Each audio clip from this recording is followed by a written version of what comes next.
Primera de Pedro, capítulo 2, versículos 6 y 7, porque que estamos analizando, estamos estudiando una enseñanza, una doctrina bíblica muy fundamental, que es la doctrina sobre la iglesia de Cristo. Amén. Es muy importante que podamos entender a través de la Biblia qué es la iglesia de Cristo, cómo es la iglesia de Cristo, cómo tiene que ser esa iglesia, cómo tiene que comportarse esa iglesia para con Dios, para con la gente que nos rodea. Entonces es importante por eso estudiar esto, para que cada día seamos transformados nosotros por la palabra de Dios, siendo enseñados y esa palabra guiándonos pues a toda verdad y a todo conocimiento de Dios. Amén. Aleluya.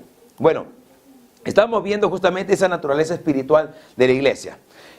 Solamente voy a hacer un resumen de lo anterior. Vimos que la iglesia en la Biblia era comparada con un cuerpo. No vamos a ver el detalle, pero se compara la iglesia con un cuerpo. O sea, usted dice, ¿cómo es eso, pastor? Sí, la Biblia dice, por ejemplo, que en ese cuerpo la cabeza es Cristo. Cristo es la cabeza y el cuerpo es la iglesia.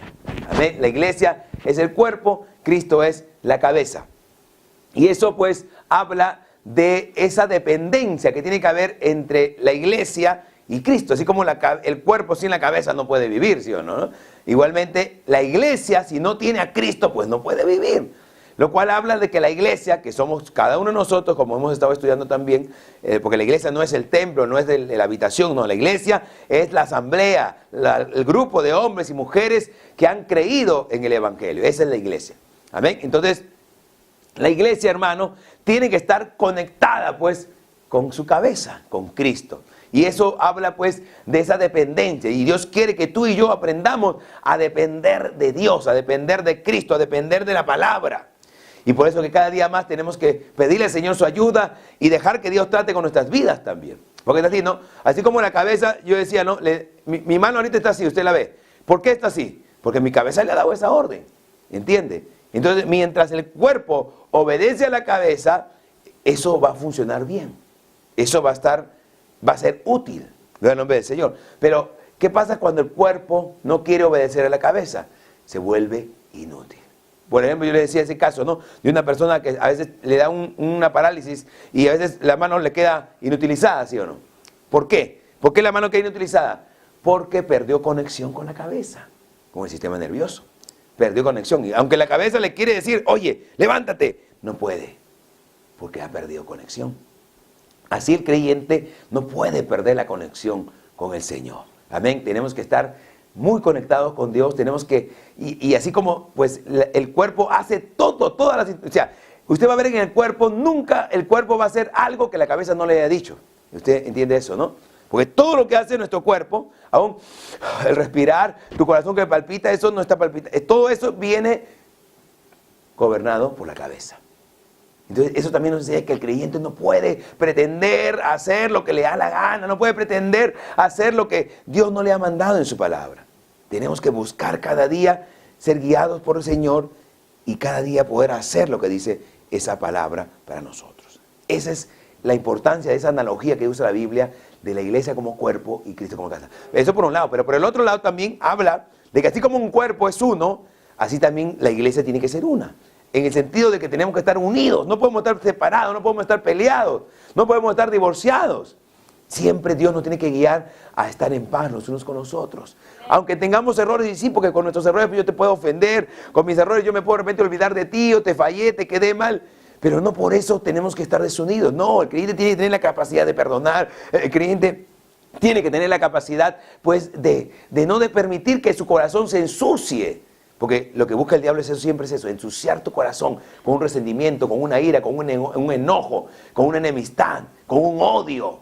Esas cosas ensucian el alma, ensucian tu corazón. Y el creyente tiene que cuidarse de eso. No le permitas al enemigo que te ponga esas cosas en tu corazón, sino que permite al Espíritu de Dios, que es lo que Dios quiere, que tú estés cada día limpio y en comunión, y esas cosas las saques de tu corazón y tú puedas andar de manera correcta delante de Dios. Entonces tiene que haber, hermano, una armonía. Busquemos esa armonía. No le permitas al enemigo poner división entre nosotros. Hay una armonía siempre entre la iglesia del Señor. Ahora, también esa analogía del cuerpo como una unidad también habla de algo más. Decíamos, ¿no? De que usted sabe que en el cuerpo, toda parte del cuerpo es útil. Usted sabe que en el cuerpo no hay nada que no sea útil. Aún este pelito que tengo por acá de repente, Dios lo pone por algo, está hecho cumpliendo una función, cumple una función, todo, ¿no? Las cejas que tienes cumplen una función, aleluya. Y el enemigo siempre va a querer que nosotros no cumplamos las funciones que Dios quiere por la cual vamos a cumplir. Alabanza al nombre del Señor, amén. Y claro, hay mujeres que se han volado las cejas y en realidad es una rebeldía eso contra el diseño de Dios, ¿no? Porque el Señor creó eso para protegerte cuando uno sube y esas cosas, pues para que no te metas loco. Porque a mí no sé si te ha pasado alguna vez así, no te has dado cuenta, y un poco de sudor te puede caer en el ojo y eso es terrible, ¿eh? Eso duele y eso fastidia, irrita. Pero para eso está justamente la ceja. Pero bueno, volviendo al punto, cada parte del cuerpo cumple una función dentro del cuerpo. Toda parte del cuerpo, lo más sencillo, esta rayita que usted ve acá en la mano, tiene una función. Es útil. Lo del nombre del Señor.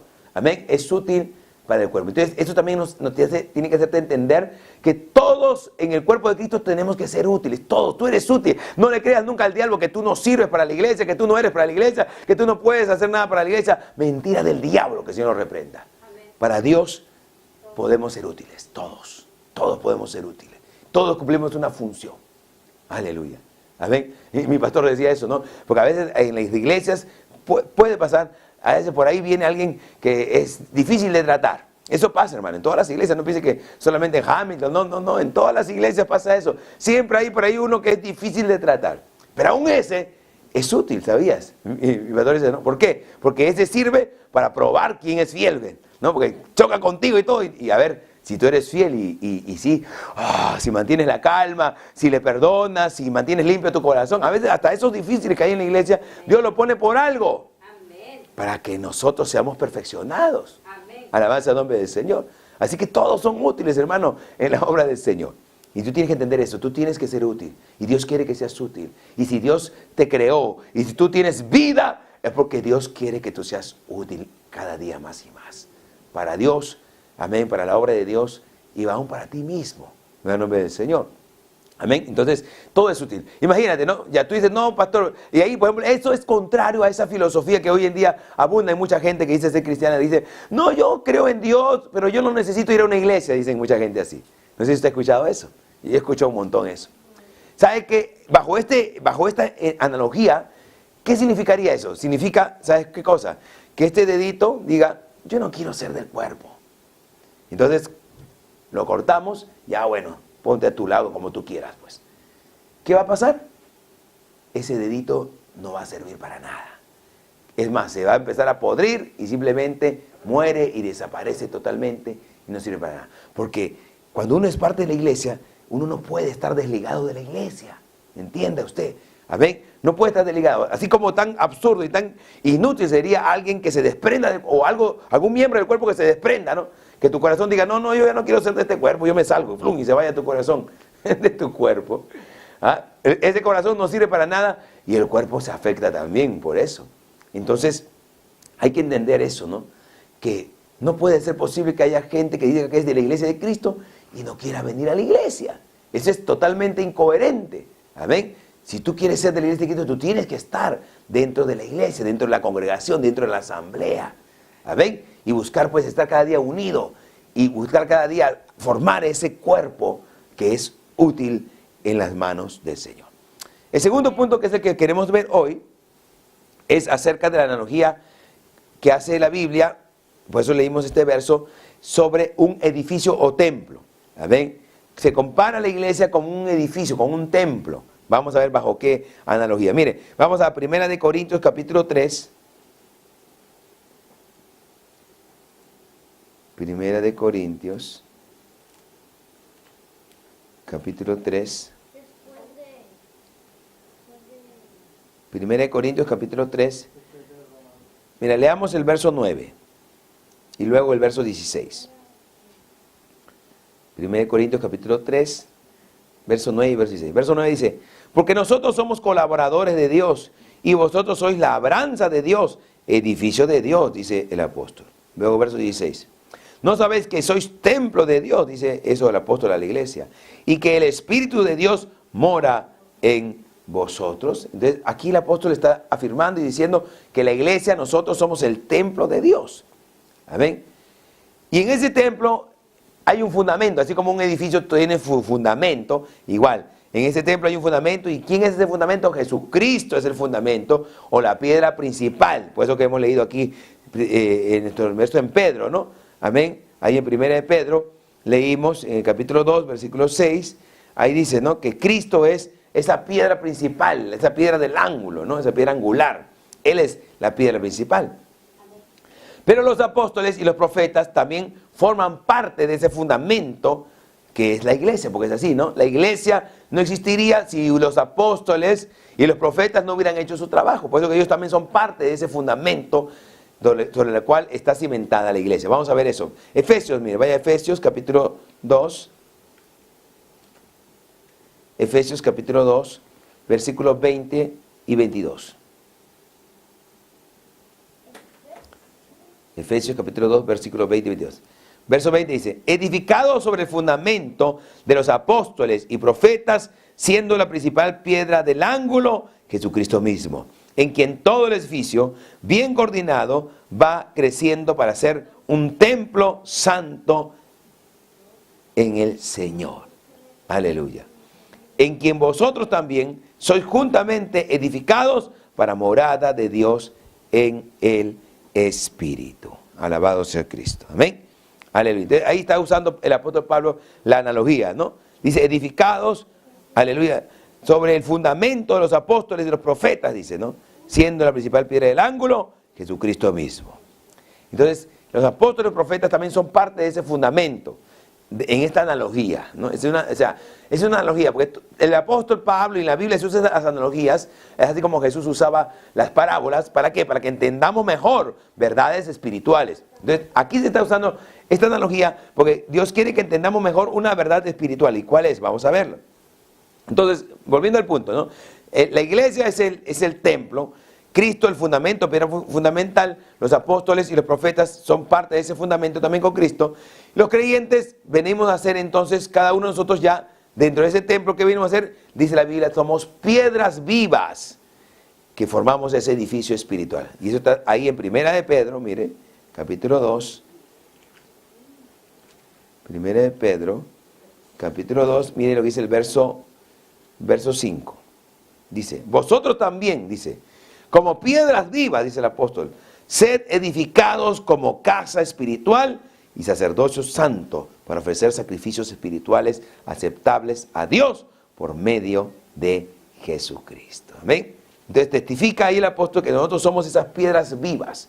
Es que usted sabe que en ese tiempo, cuando se construía un templo, un edificio, era basado en piedra, ¿no? Usted sabe eso, ¿no? O sea, no había ladrillo como nosotros tenemos, no había concreto, no. Eran piedras. Si vas a construir un templo, se ponía el fundamento y luego todo era edificado con piedras. Entonces, en esa analogía, los creyentes, cada uno de nosotros somos una piedrita, digamos así, dentro de ese templo o edificio espiritual. ¿Qué rescatamos de esa analogía? Amén. Aquí se destaca la verdad, mire, de que Cristo es la roca sobre la cual está fundada la iglesia. Eso tú tienes que tener bien claro, ¿no? Si la iglesia está fundada en un fundamento, ese es Jesucristo. Amén. Una iglesia que esté fundada sobre otro fundamento, pues simplemente no sirve, porque el fundamento de la iglesia es Jesucristo, lo da en nombre del Señor. Amén. En todo el sentido de la palabra, ¿no? Cuando hablamos de que el fundamento es Cristo, hablamos del evangelio que dio Jesucristo, del sacrificio de Cristo en la cruz del Calvario, de esa redención y expiación que Él pagó por nosotros. Ese es nuestro fundamento, ¿no? De esta gracia que Dios derramó sobre nosotros. Ese es el fundamento de la iglesia. Amén. Nosotros no hemos pagado ningún precio por obtener la salvación. Cristo pagó el precio por nosotros. Amén. Entonces aquí se destaca Cristo el fundamento sobre el cual está fundada la iglesia. También esta analogía nos muestra entonces que en ese edificio, en ese templo, que en todo templo había pues que un sacerdote. Entonces en el templo espiritual que es la iglesia, el sacerdote justamente es Jesucristo, ¿no? Él es el sumo sacerdote del templo que es la iglesia. Amén. Cristo es el sumo sacerdote. Mire, vamos a Hebreos capítulo 4, abre tu Biblia. Hebrews chapter 4, verse 15. Hebreos capítulo 4, verso 15. Amén. Dice, porque no tenemos un sumo sacerdote que no pueda compadecerse de nuestras debilidades, sino uno que fue tentado en todo según nuestra semejanza, pero sin pecado. Aleluya. Está diciendo aquí la Biblia que tenemos un sumo sacerdote. Está hablando de Jesucristo. Y lo tremendo es que usted sabe que un sacerdote, ¿qué función cumplía? En el templo, en la analogía del templo. ¿Qué función cumple un sacerdote? En el templo, pues en ese tiempo, estamos hablando en el tiempo de los judíos, ¿no? Esos templos. ¿Qué función cumplía el sacerdote? El sacerdote era el mediador entre los pecadores hombres que había en el pueblo y el Dios Santo, ¿no? Entre el Dios Santo y el pueblo pecador, el sacerdote era el mediador. Era el que traía sus ofrendas para que Dios perdonara sus pecados. Entonces, Jesús es eso para nosotros. Él es ese sumo sacerdote. Y lo tremendo que dice aquí el escritor de los Hebreos es que ese sumo sacerdote conoce todas nuestras debilidades. O sea, por eso que Él se hizo hombre. Por eso que Él vino a esta tierra. Por eso que Él padeció todo lo que padeció. Porque si no, no podría entendernos, ¿entiende? Él entiende tu lucha, hermano. Él entiende tu lucha, porque Él también la vivió, porque Él fue hombre. Y la Biblia dice que Él es ese sacerdote. Aleluya. Él conoce lo que hay en tu corazón y como sacerdote, Él está intercediendo al Padre para que Dios siga haciendo la obra en tu corazón. Para que Dios siga ayudándote, para que Dios siga obrando en ti, para que Dios no tome en cuenta tus pecados, no tome en cuenta de repente tus errores y Dios pueda seguir tratando contigo. Pero Él es ese gran sumo sacerdote de ese templo que es la iglesia, que intercede por nosotros, que conoce lo que es ser un hombre, que conoce lo que es estar en esta carne débil, en esta carne que quiere el pecado. Él lo vivió igual que nosotros, Él lo vivió, pero Él no cometió pecado. Amén. Por eso dice que Él es ese sacerdote que fue tentado también en todo, según nuestra semejanza, pero sin pecado. Alabado sea el nombre del Señor. Amén. Entonces, Él es ese sumo sacerdote. Entonces, la iglesia de Cristo tiene que tener muy presente eso. Tenemos abogado delante del Padre a Jesucristo. Tenemos un sacerdote. Aleluya. Siempre Dios te va a recibir y Cristo te va a ayudar si tú te humillas. Como dice la Biblia, el que confiesa su pecado y se aparta, alcanza la misericordia de Dios. Alabado sea el nombre del Señor. Él es el sumo sacerdote entonces en esa iglesia. ¿Y qué más? Lo otro también que es importante bajo esta analogía es de que Dios, pues, es el que mora en ese templo espiritual. Porque siempre se construía el templo y se hacía todo eso, ¿para qué? Se entendía porque Dios iba a manifestarse en ese lugar. Entonces, donde haya una verdadera iglesia de Cristo, se tiene que manifestar Dios. El Espíritu Santo se tiene que mover. Dios tiene que tocar tu corazón. Dios tiene que renovarte. Dios tiene que ayudarte. Alabado sea el nombre del Señor. Donde haya una iglesia de Cristo, Dios se tiene que mover. Alabado sea el nombre del Señor. Si tú vas a una iglesia, hermano, y pues tu corazón no es tocado y tú estás simplemente ahí como pasando el rato y sales igual que fuiste y no hubo de repente ese trato sobrenatural de Dios sobre tu vida, yo te digo, pues es que hace rato seguramente Dios no está en ese lugar. Hace rato. Pero donde hay una verdadera iglesia de Cristo, por más que seamos 2, por más que seamos 3, dijo el Señor, si hubieren 2 o 3 congregados en mi nombre, yo estaré en medio de vosotros. Alabado sea el nombre del Señor. Y Dios está aquí. Alabado sea el nombre de Cristo. Dale gloria a Dios, hermano. Dale palmas, dale alabanza. Alabado sea el nombre de Jesucristo. Aleluya. Gloria al nombre de Jesús. Amén. Pero esa analogía nos deja eso también, ¿no? Si esa va a ser la iglesia, si la iglesia es un edificio, Dios tiene que morar ahí. Amén. Dios se tiene que mover. Porque quien ayuda a la iglesia es Dios. Amén. No son métodos humanos, no es el marketing, no es pues estrategias terrenales, no. Es Dios el que edifica su iglesia. Amén. Porque Él mismo está en medio de nosotros. Amén. Alabado sea el Señor. Entonces, esa es la enseñanza de esta analogía, amén, que nos da la Biblia acerca del edificio. Aleluya. Y para terminar, mira, hay una más que usa la Biblia, una analogía más, que es la analogía de la novia o la esposa. ¿Amén? Mire, vamos a 2 Corintios capítulo 11. 2 Corintios capítulo 11. Vamos al verso 2. 2 Corintios capítulo 11, versículo 2. Mira lo que dice. Está hablando el apóstol Pablo. Dice, porque os celo con celo de Dios, dice. Pues os he desposado con un solo esposo para presentaros como una virgen pura a Cristo. Ahí está hablando el apóstol Pablo. Está hablando a la iglesia, ¿no? Dice, porque os celo con celo de Dios, pues os he desposado con un solo esposo, dice, para presentaros como una virgen pura a Cristo, ¿no? Entonces, en esa analogía, Cristo es el novio o el esposo celestial, y el creyente o los creyentes somos esa novia o esa esposa.